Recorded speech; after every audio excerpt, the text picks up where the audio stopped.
Good morning, everyone. Happy Wednesday. Hope you're all having a great morning so far. Still chilly outside as you head out the door, but nice to hear that a warm-up is coming. Absolutely. Yep. Yeah, we're going to get some 60s in here this afternoon. Yesterday we hit 46, a balmy 46. That's all we managed yesterday. That bit of snow, that chance is now gone for a while.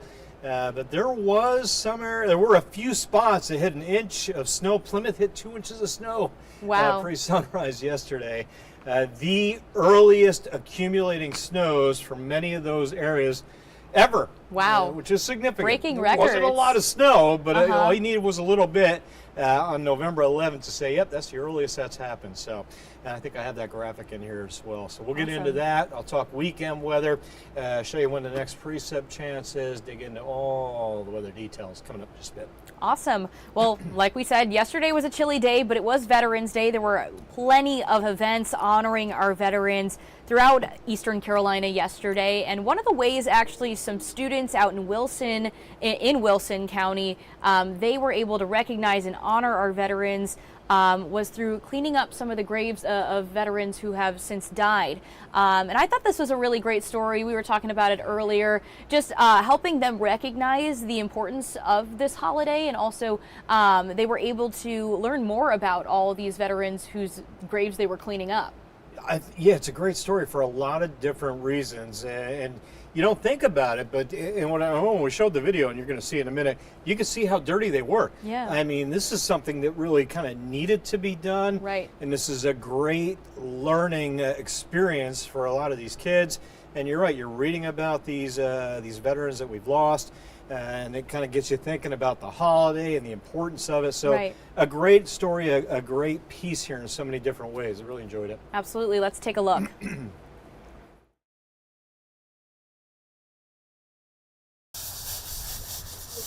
Cleaning veterans' graves at Maplewood Cemetery. That's where 16 Wilson Early College Academy students could be found early Tuesday morning. When I put it out there for the kids, I thought maybe 3 or 4 kids would volunteer. Cleaning veterans' graves is something math teacher Michael Pardue has been doing on his own for the last couple of years. But he recently decided to ask if any students would like to help. And I said, well, I'll take you to lunch, and then I've got 15 or 16, and I'm a math teacher, so I'm doing the math in my head, and like, oh, I didn't count on all this, but no, it's great. They'll have lunch. And even those not in need of volunteer hours, and I was like, I already have all mine, wanted to come out and help. but that seems like a good thing to do, so I came out and wanted to do it with them. To honor veterans and their stories. It was just like, it's a way to get closer to people and just learn a lot of stuff about them. So yeah, we've been researching some of the people that are out here and learning more about them. I come from 3 generations of veterans: Air Force, Navy, and then Marine Corps, and some Army. But World War I, World War II, and all the way up till present. So it just really resonated with me that I needed to be out here today, for even the ones that are still living and with us. Even if it means being out in the elements. It's cold, but honestly, just thinking about all the people that we're helping clean their graves, just what they've went through their life.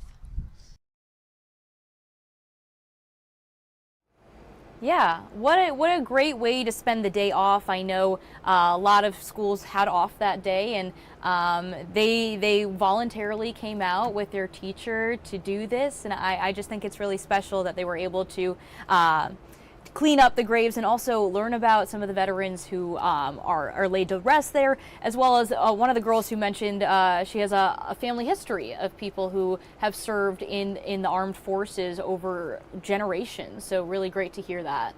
A lot of great aspects to the story. I also like the aspect of, for the veterans that are still with us, you see a story like that as a veteran, you're like, it hits you emotionally, I would imagine, when you think, boy, when I pass away, there might be kids out there or teachers bringing their students out to keep my head marker, my gravestone clean. So yeah, it's a great story and a lot. And congrats to the math teacher, because I guess he was doing it on his own for a while. Decided, let's bring the kids out as well.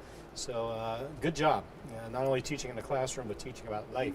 Yeah, and it was great that they were doing it in the cold weather too, because sometimes you have plans to do something and then all of a sudden it gets really cold outside, and the desire to go out there gets a little bit low, but It wasn't really a great little to bit see. chilly either. It was No, it was downright cold. It was cold. So, With that yeah. wind too. Yeah, yeah. Wind chills never got out of the 30s Yeah. yesterday. But man, just the images. It's a great story. Yeah. Really enjoyed that.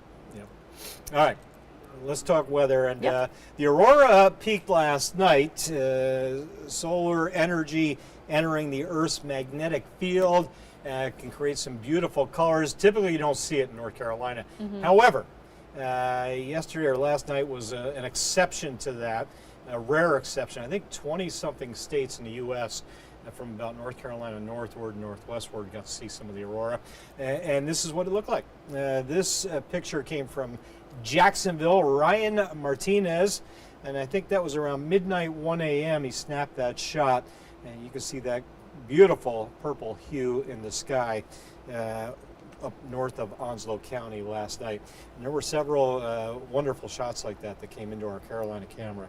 So thanks, guys, for that beautiful sight last night. All right, so we go to now. Sun's up, skies are clear, temps are cold. We had a little bit of thin cloud cover out there a bit ago. Most of that is left. New Bern, yeah, it's cold. 37 on the thermometer. Subtract 6, feels like 31. Thank you, 10-mile-an-hour wind out of the southwest for creating that wind chill. Morehead City, 47, feels like 41. Winds 15 to 20 down there on the coast, gusting 25. We'll come back northbound into Pitt County, Greenville at 37. Mostly clear skies. Headlines for the day today. Generally cool numbers, I would say, the afternoon. Depends on your perspective. Low 60s to me, still warrants certainly long sleeves later. But the heavy gear, you'll be able to lose it. The hat, the gloves, the scarf, the heavier jacket, swap it out for something a little thinner later today. Wind's still blowing pretty good through the afternoon out of the southwest.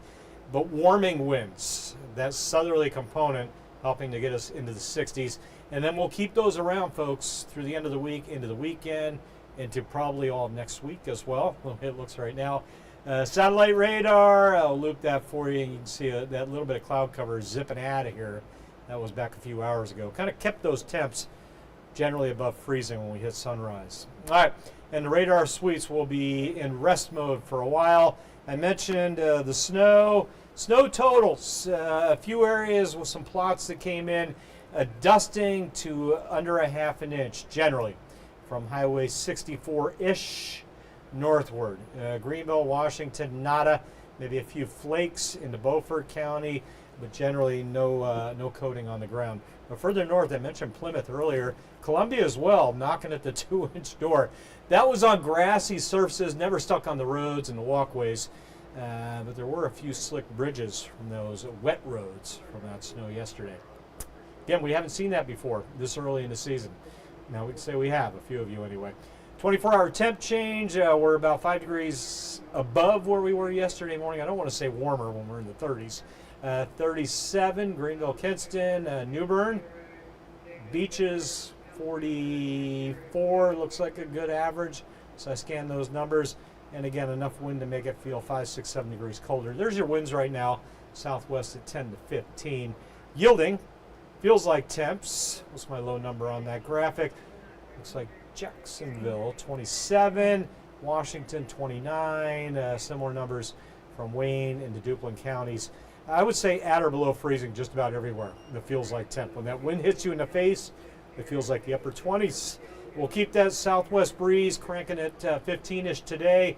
Tomorrow, you're going to see a wind switch. Typically, when that wind switch, I stopped that graphic too quick, but it will turn northwest tomorrow, but it's not going to bring colder air in. It's just going to reinforce dry air over the next few days. That wind chill graphic, temps the top number, feels like temp the bottom one. You can see that gap close up. As we get to lunchtime, wind chill is no longer an issue. The air temp and the feels like temp right around 6-0 this afternoon. Wind's still blowing pretty good, but the wind chill really doesn't kick in until you get below 40-ish on the thermometer. All righty, big map, looking good in the neighborhood. Boston to Miami, blue skies. Syracuse, Buffalo, upstate PA. A few snowflakes coming in off the lakes up there. Cleveland getting a little bit of that. The Green and White Mountains, Vermont and New Hampshire getting some snows as well for the ski resorts. And by the way, our ski resorts, Generally, yesterday, the last 48 hours, 6, 7, 8 inches of snow. Wow. Which is great. And a lot of them opened up early because of that. I think Ski Beach and Sugar both opened up. Actually, my stepson's out there. He was snowboarding yesterday. I intended to. What a good time. He was like, Jim, it's snowing like crazy. I said, well, go rent a Go do snowboard. it. And he did. So, you snow lovers, good to see an early start to the ski season for our mountains. Hopefully, we'll have another great year like last year. The big map, quiet, sunny. The chilly mornings translate out to, I'll say, mild afternoons, low 60s. Long sleeves, yes. You won't need heavy jackets in the afternoon hours. By the weekend, we could swap out for T-shirts on Sunday. There's Friday afternoon. Let's go to the weekend. Map looks good. There's that warmer air driving to the east coast. Few clouds Saturday. This model tends to overpaint clouds. I think just some broken high clouds there. No big deal. Sunday, it looked like we're going to get wet, but that runs out of moisture. That front never really gets in here, so we'll put that warm over us Sunday afternoon. And when I say warm, usually my brain's thinking 70 or better. 61 today, 63, 64, 68, and then those mid-70s, latter half of the weekend. Nice. Overnight lows coming up as well. Next 3 mornings will be chilly, around 40, give or take. Sunrise Thursday, sunrise Friday, sunrise Saturday. Saturday afternoon, pirate forecast looks great. Anything outside looks really good this weekend. Mostly blue skies. Afternoons are gorgeous, a little cool in the mornings. Winds will pick back up Sunday out of the south. That's why that mercury jumps. And then Monday will dip a little to the 60s. Still feeling good though. Rain chance finally shows up Tuesday, although my 30%, most of the data says that's too high of a chance, and it's not that much, 30%. Bottom line, I'm not seeing much rain.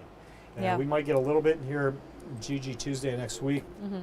Don't be shocked if I end up taking that off altogether. And there is an outside chance things may come together better for some rain, but the bulk of the data not really showing that. Okay. So I think the dry weekend will likely persist into early, if not the middle to latter portion of next week. Dry. Great weather for all the raking that needs to be done out there as well.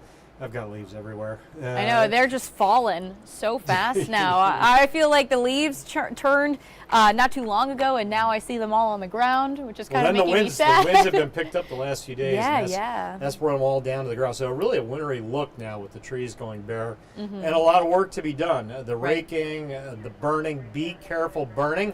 That fire risk is coming back up across the area with winds gusting, again, 30 at times. Moderate drought conditions, those fires can get out of hand quickly.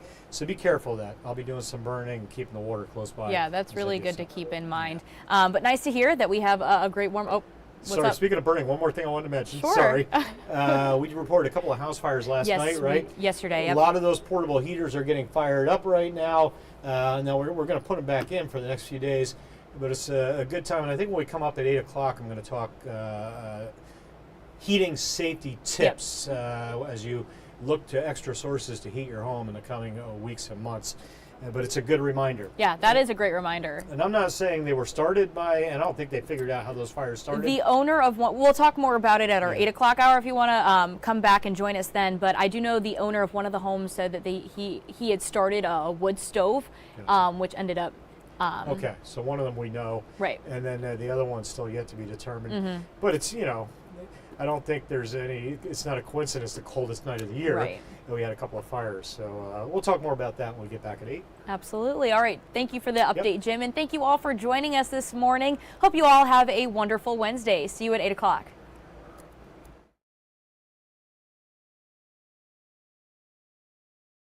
This hour of the WITN First Alert Desk is sponsored by Toyota of Goldsboro.